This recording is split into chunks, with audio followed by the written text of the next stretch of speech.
Voilà, je viens de faire une méthode numéro 1 pour rechercher, si vous voulez, la distance d'un point à une droite. Je vous rappelle que le point est le point A0, 2, moins 1. La droite, c'est l'équation coutumière. Je l'ai remise en équation paramétrique ici. Voilà, et vous avez la distance du point A à la droite à rechercher. Voilà. Donc en fait, comment on fait la méthode, je rappelle la méthode.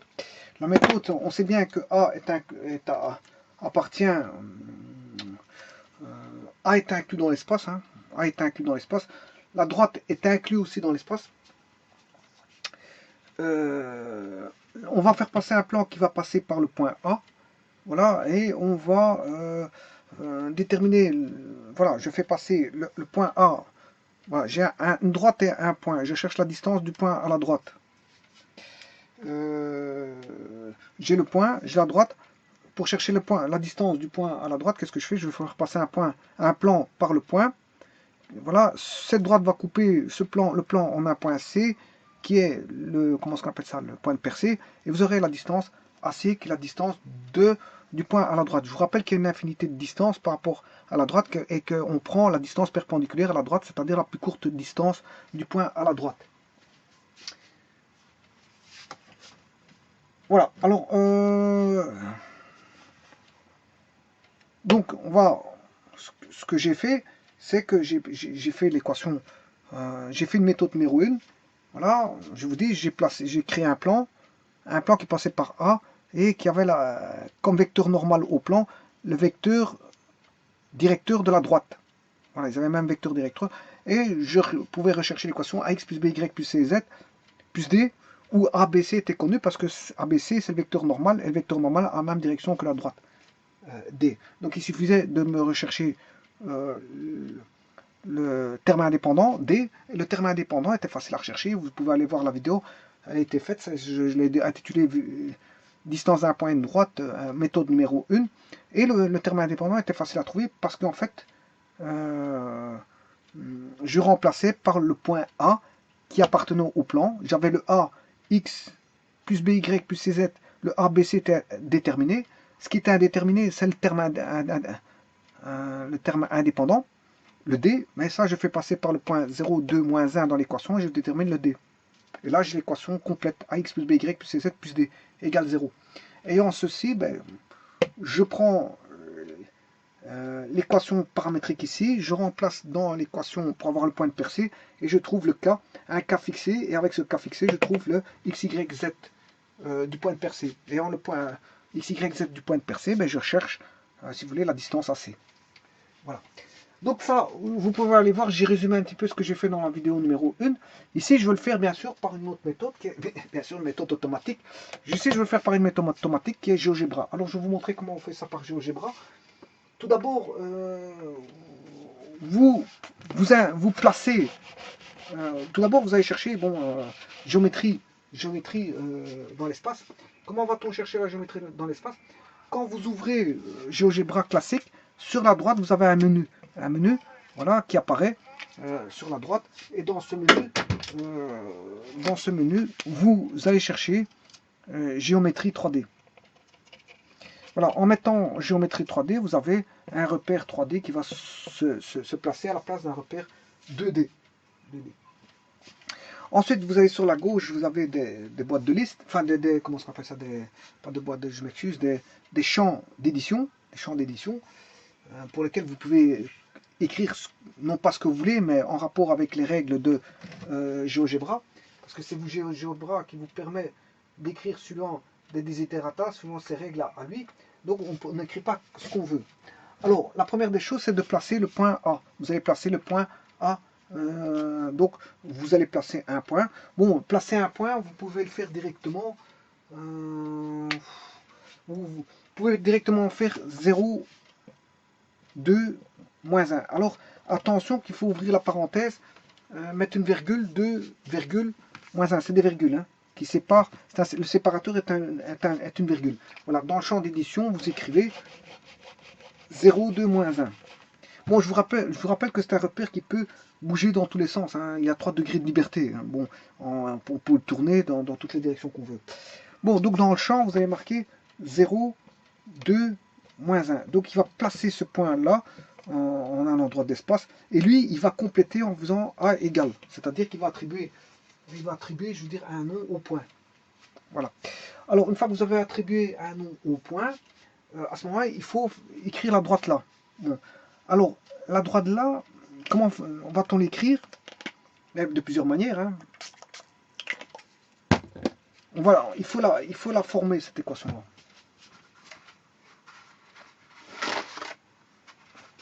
Alors, vous allez taper droite.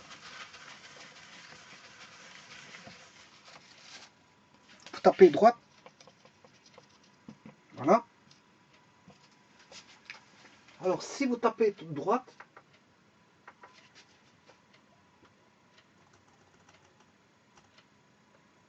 tapez droite dans le champ d'édition, et il est marqué point, point. Point, point. Vous prenez point, point. Et vous mettez 2 points dedans, dans le champ. Il est marqué point. Là où il est marqué point, point, vous remplacez point, point par des points. Bon, vous pouvez mettre directement A. Si vous mettez A, il va reconnaître que c'est le point 0,2,1. Voilà, A0,2,1. Par contre, la deuxième, il faut une deuxième coordonnée. Hein. Soit vous la créez avant, vous mettez AB, et vous mettez droite AB, hein, ouais, c'est possible, ou alors vous mettez les coordonnées. Je vais vous montrer. Par exemple, si vous voulez construire une droite, ici, la droite, elle vaudra, pour coordonnées, elle doit passer par... enfin, la droite, elle passe par 2 points. On va prendre 2 points ici. On va prendre 2 points. On va prendre, par exemple, B et C. On va prendre B et C qui sont les points. Je vais le faire ici.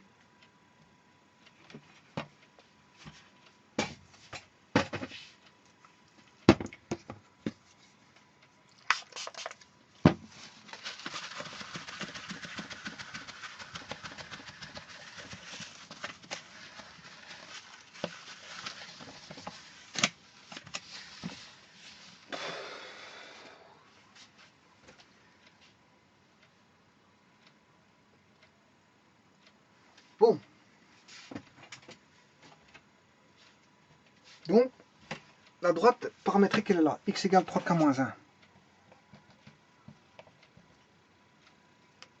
Y égale 2K plus 1. Et Z égale moins 1K. Qu'est-ce que vous faites? Vous allez chercher 2 points, par exemple BC. Je vais fixer BC. B, pour coordonnées, je vais prendre K égale 0. Si je prends K égale 0, j'ai moins 1 plus 1 moins 1. 0. Plus 1 moins 1, 0.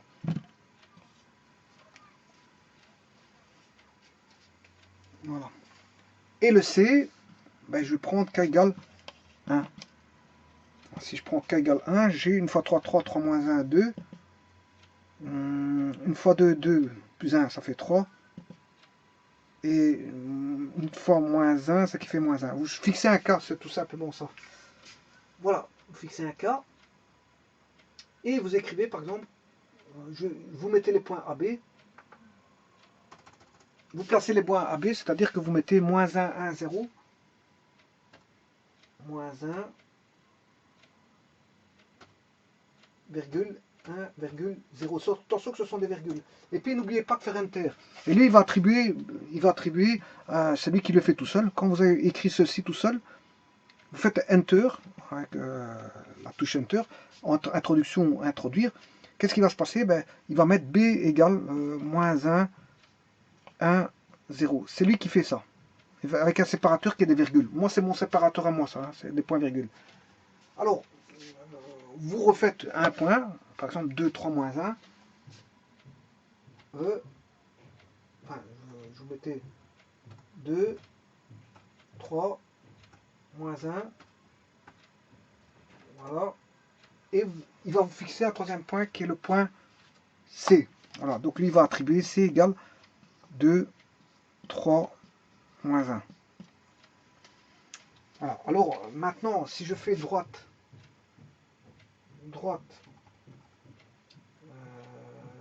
point, point, vous pouvez mettre directement B, virgule, C.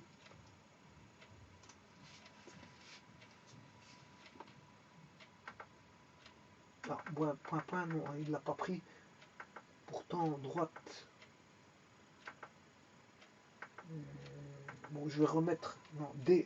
Ouais, moi, c'est DE. D.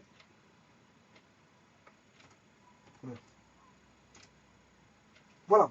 Attention que si vous rentrez des points qui n'existent pas dans droite, lui, il va se poser des questions. Hein. Il faut des points créés, parce que lui, pour lui, il va dire qu'il ne trouve. Il va pas comprendre. Hein. GeoGebra ne comprend pas si vous mettez des points dans la droite qui n'existent pas. Donc, soit vous écrivez droite, comme on vient de créer le point BC, voilà, vous mettez BC, ou en d'autres termes, hein, droite point peut donner aussi B qui valait moins 1, 0, 2, 3, moins 1. Voilà. Soit vous écrivez droite BC, ou soit droite avec les coordonnées. Voilà. Voilà. Mais bon, maintenant, si vous mettrez droite EC, et si E n'est pas défini au départ, s'il n'existe pas le point E, fatalement, il ne va pas comprendre. Hein. Il faut que ce soit des points déjà fixés au départ, connus. Des points connus. Alors, dès le moment où vous avez fait ça, qu'est-ce que GeoGebra fait? Il fait H égale droite. C'est lui qui marque ça. Hein. H égale droite. H égale droite BC. Hein, lui, il va marquer ceci. C'est lui qui le fait automatiquement. H égale droite BC. Et il va mettre X égale, bien sûr, il va mettre le point, un point de passage qui est moins 1, 0. Et bien sûr, il va faire la différence, plus lambda. C'est toujours X, hein, je vous l'ai toujours dit, c'est toujours X. Et c'est toujours lambda ici. Voilà, il va faire 2 moins 1, ce qui fait 3, 2 moins 1. Voilà, et là, vous venez de définir, en faisant ça, vous venez de définir l'équation de la droite.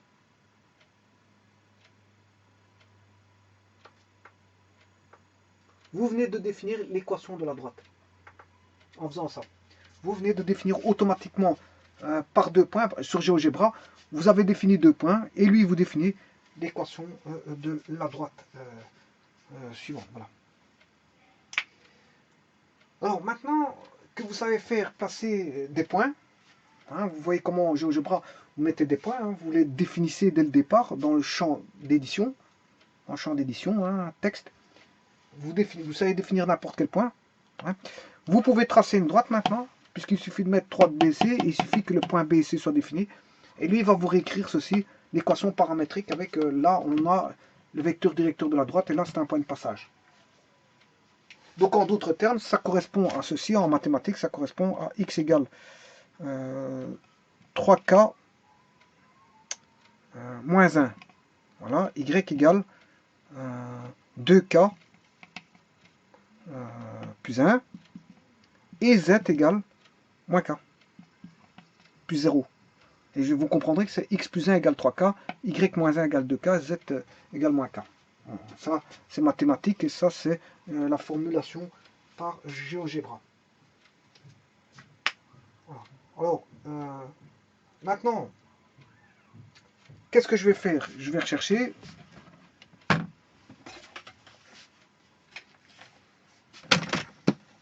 Donc, on a un point. Le point A est existant sur GeoGebra.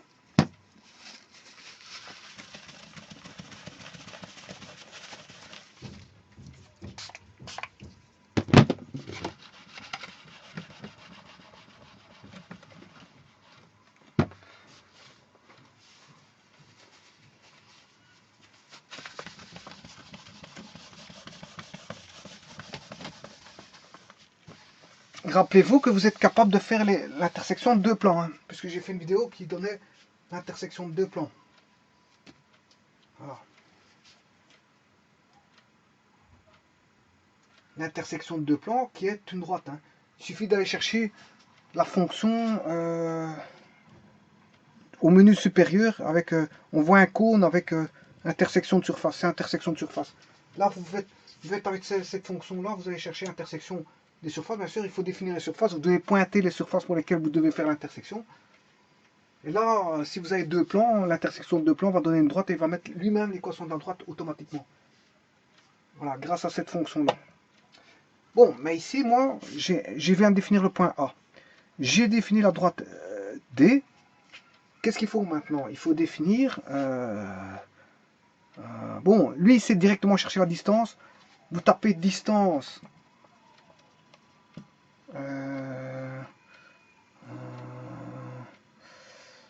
Ouais, la droite D ici, pour moi, c'est... Pour GeoGebra, il avait donné... il a donné H. Donc vous devez mettre H. C'est la droite BC.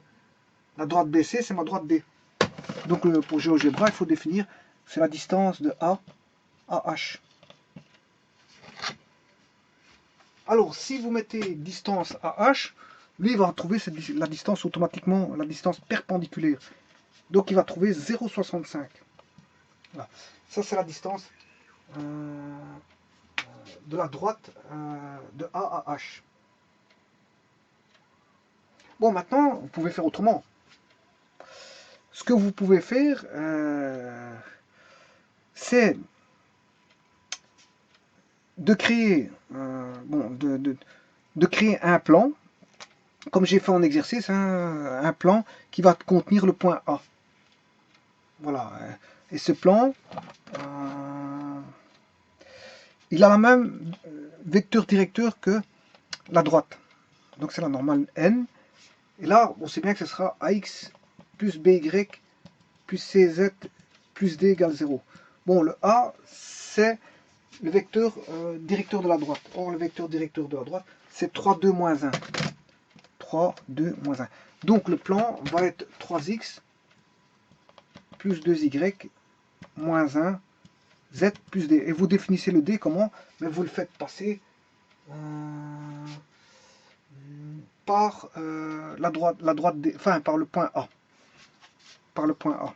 Donc, qui est 0, 2, moins 1.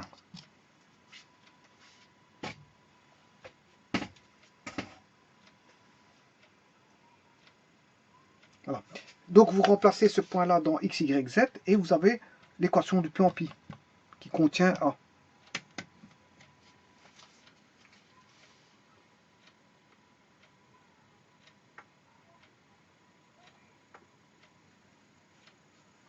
Bon, alors une fois que vous avez défini ce plan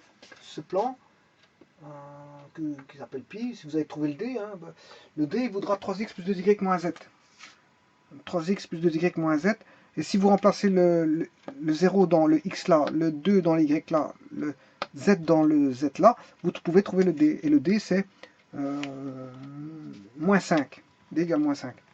Donc vous pouvez taper ceci. D égale 5. Voilà. Et lui, GeoGebra, si vous tapez ça dans le champ, il va vous mettre B. B2 points. Voilà. Il va vous mettre B2 points. Alors, qu'est-ce que vous pouvez faire? Vous faites l'intersection, cette fois-ci pas intersection chemin, parce que l'intersection chemin, c'est pour l'intersection de deux surfaces. Hein. C'est quand vous avez de l'intersection de deux plans qui va vous donner une droite, intersection chemin. Mais ici, c'est intersection tout court. Vous mettez intersection. Oui, l'intersection, vous pouvez aller le chercher grâce à un symbole qui est comme ceci. Voilà, c'est un icône qui est comme ceci. Vous cliquez dessus, vous avez non pas intersection chemin, mais intersection. Alors vous définissez les objets, hein, les objets en intersection. Mais vous savez bien que c'est la droite. La droite, ici, ma droite est mon plan. Et j'aurai le point de percée. Donc si je tape intersection B qui est mon plan, et ma droite H, et ma droite H qui est ici, H, HB, si vous mettez HB, intersection HB, c'est l'intersection de ma droite qui est définie. Hein, ici, HB, et en fait c'est l'intersection de la droite et du plan, B étant le plan. Le plan pi. B étant le plan pi. Et D étant la droite H. D étant la droite H. Pour GeoGebra, D c'est H et plan pi c'est B. Donc si vous faites intersection HB, il va vous trouver automatiquement le point de percée que je vais appeler, je sais pas moi, C. Voilà. Attention que GeoGebra, lui, il va indiquer ceci. Hein. Il va indiquer C est égal à intersection de HB. Hein, voilà. Alors ne pas confondre les lettres. Hein. Voilà, ben, justement, C, c'est mon point C ici, parce que justement, C, ça tombe bien. C, c'est le point de percée. Le point de percée, je l'appelle C, donc lui, il a mis C. Il n'y a pas de problème. Voilà.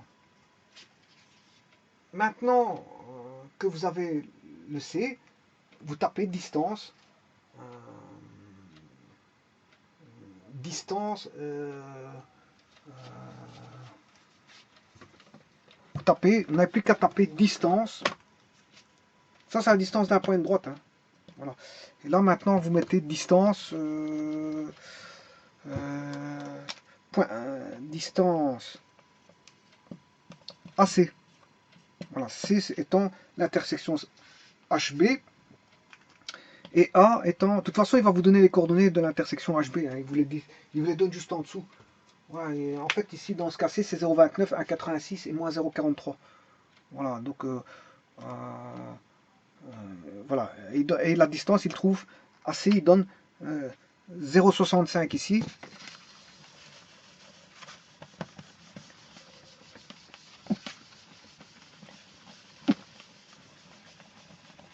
Voilà, les distances d'un point à la droite, ça fait 0,65. Et par une autre méthode, la distance AC par le point de percée, ça donne 0,65. Voilà. L'intersection ici, au point C, il va vous donner 0,29 point virgule, parce que lui il donne des virgules, 0,29, 1,86 et moins 0,43. Voilà, ça c'est le point de percée C. Voilà, et la distance, que ce soit du point A à la droite D, qui est H ici pour le GeoGebra, et la distance, ou la distance AC par le point de percée, tous les deux font 0,65, il n'y a rien qui change. Et voilà, et ça c'est le plan qui passe par A, et qui a le même vecteur, dont le vecteur normal de ce plan-là est la direction de la droite. C'est normal parce que le plan et la droite ont même le plan normal, la normale au plan, et le vecteur directeur de la droite ont même direction. Voilà. Et puis pour trouver le D, bien sûr, je fais passer par le point A, qui est de... voilà. Alors, sachez que sur GeoGebra, bon, on sait faire beaucoup de choses. Hein. Donc ici, analytiquement, c'est qui trouve toutes les solutions? C'est GeoGebra. En 2 temps, 2 mouvements, en fait, ce que je viens de faire, GeoGebra va tout trouver. Hein. Ça, voilà. Vous pouvez vous amuser comme ça, je veux dire, avec les intersections. Maintenant, les intersections chemin, c'est pour les intersections de surface. Entre deux surfaces, par exemple, 2 plans. Vous mettez l'intersection de 2 plans, il va vous donner l'équation de la droite. Hein. Il va vous donner l'équation de la droite qui correspond à l'intersection des 2 plans. Voilà. Voilà. Voilà, donc en fait, la distance du point A à la droite D par GeoGebra, ben, ça fait 0,65. Ouais, là, le seul problème ici, c'est que bon, vous aurez des valeurs, je veux dire, décimales. Hein. Vous aurez des valeurs décimales. Si vous voulez les fractions, avec plus de précision, il faut calculer ça manuellement. Là, en manuel, si vous faites du calcul manuel, vous allez tout trouver, je veux dire, au niveau fraction. Hein. Vous savez ce que c'est, parce que j'ai fait l'exercice. Et bon, ça a déjà été fait auparavant. C'était des septièmes, je crois. Si je me rappelle bien, c'était des septièmes. Voilà.